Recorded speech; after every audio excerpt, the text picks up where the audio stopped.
श्रवण कुमार का नाम तो आपने अवश्य सुना होगा। अपने माता पिता की अद्भुत सेवा की अद्वितीय मिसाल। आज हम आपको मिलवाने वाले हैं समाज के एक ऐसे अनमोल हीरा से जो सिर्फ अपने माता पिता ही नहीं बल्कि पूरे समाज के हर बेसहारा लावारिस बीमार का श्रवण कुमार बना हुआ है। काशी के उस अकल्पनीय सेवा भाव वाले युवा का नाम है अमन कबीर।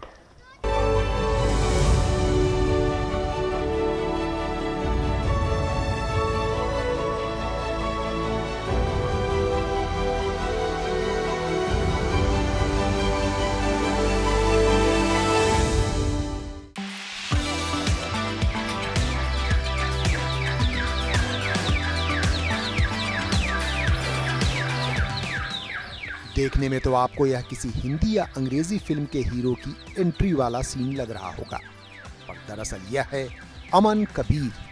बीते कुछ सालों से वाराणसी की सड़कों, गलियों या अस्पतालों में गरीब, लावारिस या जरूरतमंद लोगों का मसीहा। कूड़े के ढेर में बड़ी बड़ी बाल एकदम कीड़े पड़े हुए लोग, उनको एकदम समाज नकार चुका होता है, लेकिन अमन उनको अपनाता है और उनको अपना करके उनको पूरा ट्रेस करता है, उनका इलाज कराता है और फिर उसके बाद जो है उनको उनके घर तक पहुंचाता है। जिनके पैर में कीड़े पड़े हैं, जिनके सिर में कीड़े पड़े हैं, जिनके पूरे शरीर में कोढ़ सा रोग हो गया है, किसी को कैंसर हुआ है, उसका बेटा अस्पताल के बाहर फेंक के भाग गया है, किसी को कोई टीबी की बीमारी है, छुआछूत के उनकी बेटी भाग गई है, किसी को कोई मतलब कोई ना कोई भाई है जहाज के चक्कर में उसको बीमार हालत में छोड़ के भाग गया है। तो जिनके माँ बाप भाई जो अपने छोड़ देते हैं उनको हम अपनाते थे। सचमुच देवदूत बनकर 24 घंटे वाराणसी और पास के इलाकों में किसी भी लाचार जरूरतमंद इंसान तक अमन फौरन पहुंच जाते हैं अपनी इस बाइक एम्बुलेंस के साथ और सेवा में जुट जाते हैं। यहाँ तक कि अगर किसी के पास अपने परिजन के अंतिम संस्कार तक के लिए पैसा नहीं है तो अमन न सिर्फ उन्हें कांधा देते हैं बल्कि अपने खर्च पर उनका दाह संस्कार भी करवाते हैं। जैसे पिछले महीने ही 26 मार्च को इन्होंने संतोष मंडल की मां का दाह संस्कार करवाया था। यूं तो सेवा की इनकी लिस्ट काफी लंबी और विविधतापूर्ण है, पर चंद उदाहरण ही अमन कबीर की सेवा की व्यापकता स्पष्ट कर देंगे। करीब 5 साल पहले सुनीता को उसके ससुराल वालों ने मार पीट कर और जलाकर झारखंड के शहर गुमला से वाराणसी की तरफ जाने वाली किसी ट्रेन पर छोड़ दिया था।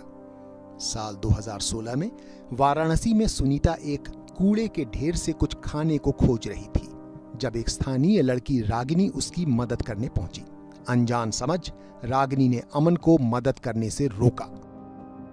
रागिनी की बात मैं नहीं माना, 100 नंबर पुलिस को बुलाया, 108 एम्बुलेंस लाया और उस लड़की को गाड़ी में लादा जहाँ कपिचौरा हॉस्पिटल वहाँ ले आया। जैसे ही वो लड़की उतरी और वो लड़की उतर के इतनी हम जो मेंटल लड़की थी इतनी हमको मारी, इतना मुक्का मारी, भीड़ लग गया। तब रागिनी को विश्वास हुआ कि ये लड़का हो सकता है सही हो, लेकिन तब भी मैं हार नहीं माना। वो लड़की अस्पताल से भाग गई दूसरे मैदागिन। तो देखते थे कि जहाँ जहाँ कागज़ पेन मिलता था वहाँ जो लोग उसको मारा था उसका नाम लिखती थी। तो हम लोग पूछे तो नहीं बताई, तो अपने घर लाए, मेरी मम्मी नलाई उलाई। अब फिर उस लड़की को हम लोग उसके भाई को खोजे, पता चला कि 5 साल से गुम। तो ऐसे ही पहले लोग बिलीव नहीं करते। तो परिवार वाले खुश थे या दुखी थे? खुश थे। वो लोग आए और 10,000 हमको, 10,000 रागिनी। लेकिन हम पहले ही बता दिए कि हम लोग बहुत ज़बरदस्ती लोग करते हैं तब पैसा लेते, लेकिन पैसा उन लोगों से नहीं लेते जो लोग खुद दुखी रहते हैं और वो आते हैं उतने मेहनत से अपने परिवार को लेने के लिए। तो ऐसे लोगों से पैसा नहीं लेते। हमारी बनारस की जनता और बहुत से लोग हैं जो हमारे इस मुहिम में साथ देते हैं। एक सुनीता ही नहीं, बीते 3-4 सालों में अमन कबीर करीब 300-400 ऐसे ही भूले भटके लोगों को अपने अपने घरों तक पहुंचा चुके हैं। अमन की निस्वार्थ सेवा से पसीजकर स्वयं भगवान भी आ जाते हैं अमन का हाथ बटाने। देखिए कैसे। दाने दाने को मोहताज बुनकर शकील के दुधमुहे बच्चे अफसार की जान पर बनाई थी। पहली मंजिल से गिरकर वह बुरी तरह घायल था। अस्पताल में तत्काल 10-15 हजार रुपयों का खर्च था, पर उस समय अमन की जेब भी खाली थी। सुनिए कैसे मानो साक्षात भगवान ने ही आकर पैसे दिए और बच्चे की जान बचाई। उस बच्चे को मैं गोदी में लिया और रोड पर जैसे ही ऑटो करने आया तो एक दादाजी आए अचानक साइकिल से, मैं उनको नहीं जानता, तो वो पता नहीं मैं कोने में खड़ा था, वो आए कहें बेटा कोई दिक्कत तो नहीं? हमें नहीं दादा कोई दिक्कत नहीं, जाइए जाइए कोई दिक्कत, क्या बोलो कोई दिक्कत नहीं? तो वो उसके पापा से पूछे, कहें हाँ दिक्कत है। तो बच्चा देखे तो वो ऐसे पर्स निकाले, पर्स में से 500 का गड्डी मैं अपने हाथ में नहीं लिया, मैं कहा कि मुझे नहीं, उनके पापा के हाथ में। बाद में वो जब गिना गया, मैं रोकता रह गया, रुके नहीं, जब गिना तो पता हुआ 20,000। मुझे बल आ गया कि हे ईश्वर, जहाँ मेरे पास 1 रुपया नहीं वहाँ इतना पैसा आ गया। मैं तुरंत उस प्राइवेट हॉस्पिटल में गया, उस बच्चे का इलाज कराया और वो बच्चा सकुशल अपने घर चला गया। मिर्गी का दौरा के चलते चेहरे का एक हिस्सा जल जाने पर इस महिला को ससुराल वालों ने घर से निकाल दिया और पिता की मौत के बाद मैके वालों ने भी मुंह फेर लिया। दर दर भटकती नीतू को अमन ने न सिर्फ छाया कबीर नाम की इस कुटिया में शरण दी और अपनी मां से देखभाल करवाई, बल्कि इसकी प्लास्टिक सर्जरी करवा जन सहयोग से इसे भला चंगा किया। उस महिला के लिए मैं कोई अगर दूर दूर बुलाता तो कोई 2,000, कोई 1,000, कोई 5,000 पैसा ऐसे झोला लेके पैसा जुटा के उसका ऑपरेशन प्लास्टिक सर्जरी करा दिया। 1 लाख जुट गया झोला लेके? 1,09,000। कोरोना देशबंदी के समय को आप अमन कबीर की सेवा का स्वर्णिम काल कह सकते हैं। वाराणसी के तत्कालीन आईजी पुलिस विजय सिंह मीणा ने अमन को कोरोना बंदी के समय मेडिकल पास दिलवाया, जिससे उनकी सेवा निर्विघ्न जारी रही। कोरोना काल में चाहे किसी को कंधा पर उठाना हो, चाहे किसी का अंतिम संस्कार कराना हो, कोरोना काल में चाहे किसी को दवा पहुंचाना हो, 24 घंटे, कभी कभी तो मैं अपने घर भी नहीं जा पाता। महीने में ऐसा भी होता है, कोरोना काल में 10 दिन 12 दिन में किसी के घर खाना खाया था, किसी के घर सोता।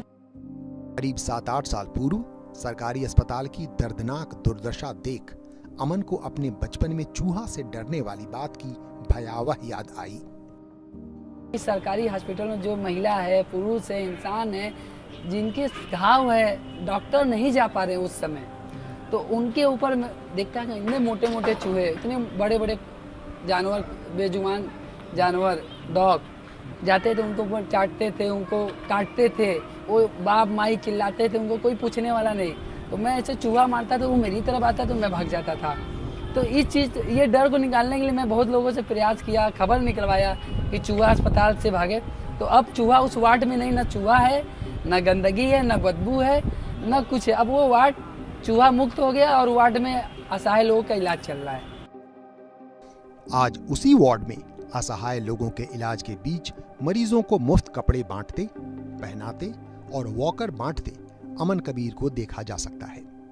फिल्म 3 इडियट्स में आमिर खान द्वारा एक मरीज को दुपहिए वाहन पर अस्पताल पहुंचाने वाले दृश्य की तरह हकीकत में अमन कबीर अपने बाइक एम्बुलेंस पर पीछे बिठा गमछा से अपने साथ बांध मरीजों को अस्पताल पहुंचाते रहे हैं। वाराणसी में इनकी सेवा से लाभान्वित होने वालों की संख्या अपार है। मेरे बच्चे का पैर टूटा था तो हमारे पास पैसा नहीं था लॉकडाउन की वजह से, और अमन जी ने हमारा मदद किया था। कितना पैसा था? क्या था? करीब 30,000 रुपये लगाए थे। अच्छा। क्या हो गया था? पैर टूट गया था, रात पड़ा उसमें। रॉड पर? हाँ सर, ये 4 साल का बच्चा है हमारा। हमारे पैर में घाव हो गया था, इधर उधर बहुत सा इलाज किए, कहीं कोई डॉक्टर से आराम नहीं हुआ। अमन कबीर बार बार कर ड्रेसिंग कर दें, तो उन्हीं से हमने ड्रेसिंग कराया, उससे बहुत ज़्यादा हमको आराम है। अमन कबीर की अनेक सेवाओं में हर जाड़े में गरीबों के बीच कंबल बांटना भी शामिल है। बांटे जाने वाले सैकड़ों कंबलों में हर साल 200 कंबलों का सहयोग अमेरिका के एक परिवार द्वारा किया जाता है, जो फेसबुक के जरिए अमन से जुड़ा है। यह है वाराणसी की कचहरी। साल 2007 में यहाँ जानलेवा बम धमाके हुए थे। धमाकों के बाद यहाँ पड़े क्षत विक्षत शरीर के अंग, लहूलुहान लोग, अस्पताल में पहुंचती लाशें और उनके रोते बिलखते रिश्तेदार। इन दृश्यों ने एक 14 साल के बालक को झकझोर कर रख दिया और तब से सेवा ही उस अमन का जीवन बन गया।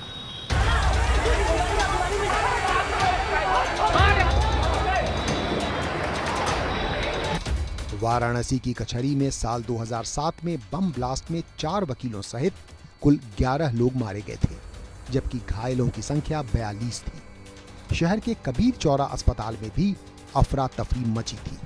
खबर सुन 14 साल का अमन कुमार यादव स्कूल से भागकर वहां लोगों की मदद करने जा पहुंचा, पर किसी जेलर से भी कड़क अमन के पिता को यह बेहद नागवार गुजरा। कहे कचौरा से लिया के घाम में सुता दिए, हमके कहे पैर पकड़ो अजरमा से कर भी काम। वो कहे कि वो कहता था कि तू भी तोके छोड़ दे, समाज सेवा नहीं छोड़।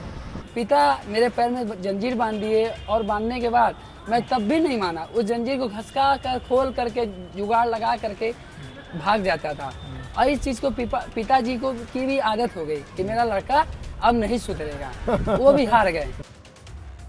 पर माता पिता ने सेवा से ध्यान हटाने के लिए बालक अमन को एक दवा की दुकान पर नौकरी लगा दी। अमन को दरअसल मेरे पास उसकी शरारतों से उसको दूर रखने के लिए मैंने दिया था, और उसने दुकान पर आने के बाद दवा का काम सीखने की कोशिश की। संयोग से दवा की वो दुकान कबीर चौरा के इसी सरकारी अस्पताल के ठीक सामने थी। इससे अस्पताल और गरीब मरीजों से अमन का लगाव और पुख्ता हुआ। आज भी वो यहाँ के रोते बिलखते असहाय मरीजों का साथी है, सहारा है। माँ गंगा के तट पर बसी है काशी नगरी। फिर भला अमन कबीर के जीवन में माँ गंगा की भूमिका कैसे न होती। सेवा के शुरुआती दिनों में लोग अमन को गंगा सेवक के रूप में जानते थे।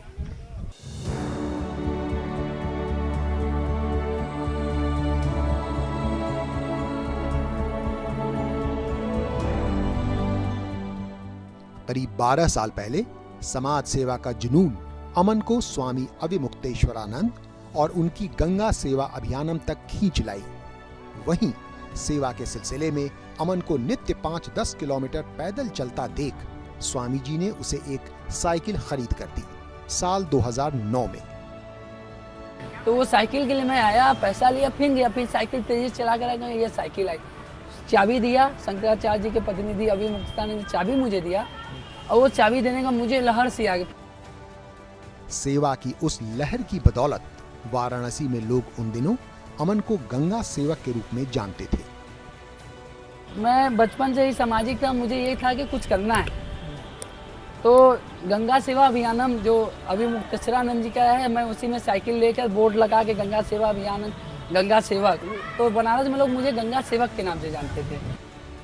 कालांतर में गंगा सेवा ने व्यापक समाज सेवा का रूप ले लिया और जन्म से अमन कुमार यादव आज अपने कर्म से अमन कबीर की पहचान रखता है। अमन यादव तो तब हुआ करता था जबकि वो सिर्फ एक परिवार का बेटा था, लेकिन अमन कबीर आज पूरे समाज का बेटा है और उसको पूरे समाज ने अपनाया है। कहा जाता है ना, भगवान श्री राम जन्म से ईश्वर नहीं थे, अपने कर्मों से वो ईश्वर का रूप पाते चले गए। पुरुषोत्तम आज वो पुरुषोत्तम मर्यादा पुरुषोत्तम के रूप में आज जाने चाहते हैं। तो आज जो अमन कर रहा है वही कर रहा है, वो अपने कर्मों से इतना ऊपर उठता जा रहा है कि सच में एक दिन ऐसा होगा कि काशी याद करेगी कि ऐसा पुत्र उन्होंने यहाँ पे एक जन्म दिया। काशी में अमन कबीर की समाज सेवा की इस अत्यंत मार्मिक और प्रेरणादायक यात्रा को देख लोग यह भी सोचने लगे हैं कि कहीं बाबा विश्वनाथ ने अमन के रूप में काशी की सेवा के लिए कैलाश से अपना कोई गण ही तो नहीं भेज दिया। अमन ने आज तक किसी के सामने हाथ नहीं फैलाया, सेवा के लिए भी नहीं, पर आज वाराणसी में हर तबके, हर धर्म जाति के लोग उससे जुड़ने लगे हैं, उसकी सेवा में सहयोग करने लगे हैं। ज्वेलर्स से लेकर बैंकर्स और मिठाई वाले से लेकर चाय वाले तक, फिर पुलिस प्रशासन का सहयोग तो है ही।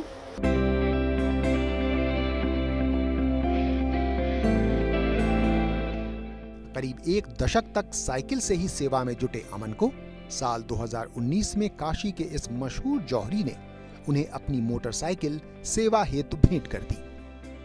एक बार दुकान पे आए कि अगर बोले कि अगर आज हमारे पास कोई बाइक वगैरह कुछ रहता, तो एक आदमी थोड़ा दूर था तो उसकी हम मदद कर देते और नहीं पहुंच पाए, तो हम तुरंत अपनी मोटरसाइकिल की चाबी उठाएं और इनको दे दिए कि बाबू ये रखो, अब तुमको जो ज़रूरत पड़ेगा तेल का या हमसे जो संभव हो सकेगा आप आइएगा, आपकी व्यवस्था हम कर देंगे।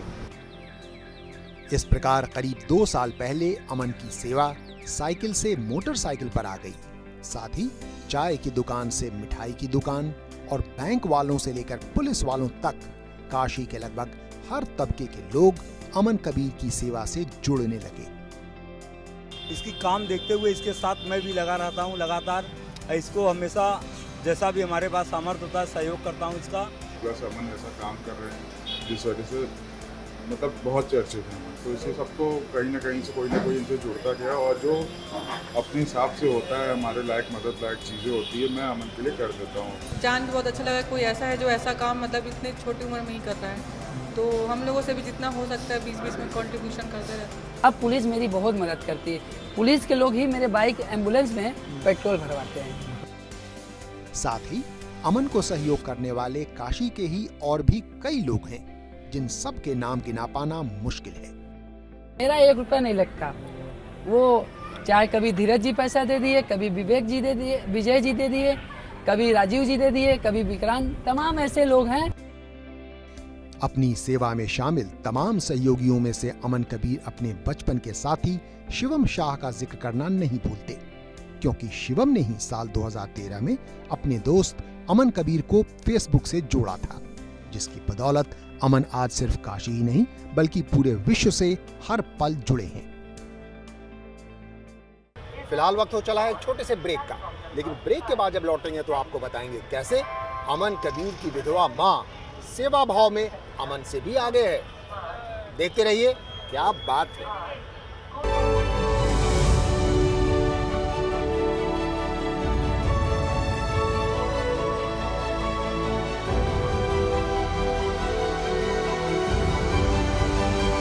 वाराणसी के इस दारानगर इलाके में ही अमन का जन्म हुआ। इन्हीं गलियों में उसका बचपन बीता। सेवा से सराबोर अपने व्यक्तित्व के निर्माण में अमन अपनी मां की भूमिका को सर्वोपरि मानते हैं।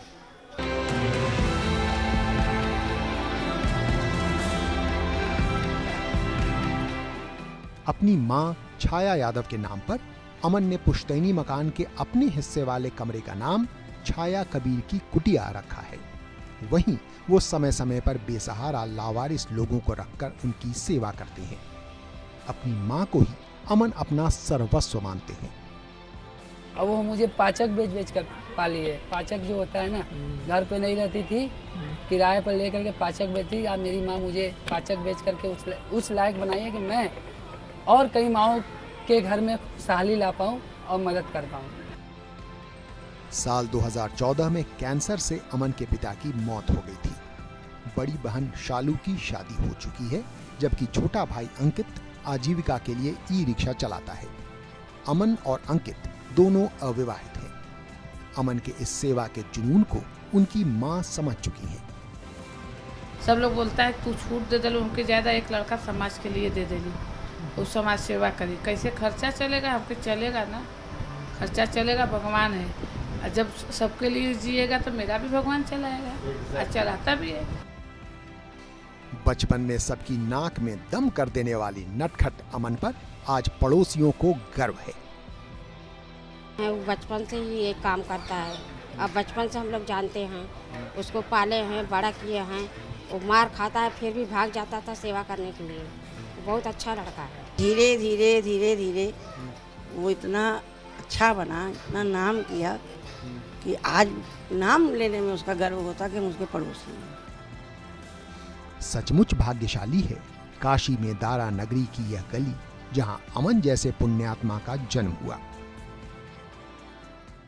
स्वाभाविक है कि हर किसी के भीतर अमन कबीर की भांति का सेवा भाव न हो, और अपनी रोजमर्रा की जिंदगी के आम लम्हों को भी आप कैसे खास बना सकते हैं, उसमें खुशियां भर सकते हैं। आइए जानते हैं स्वयं अमन से।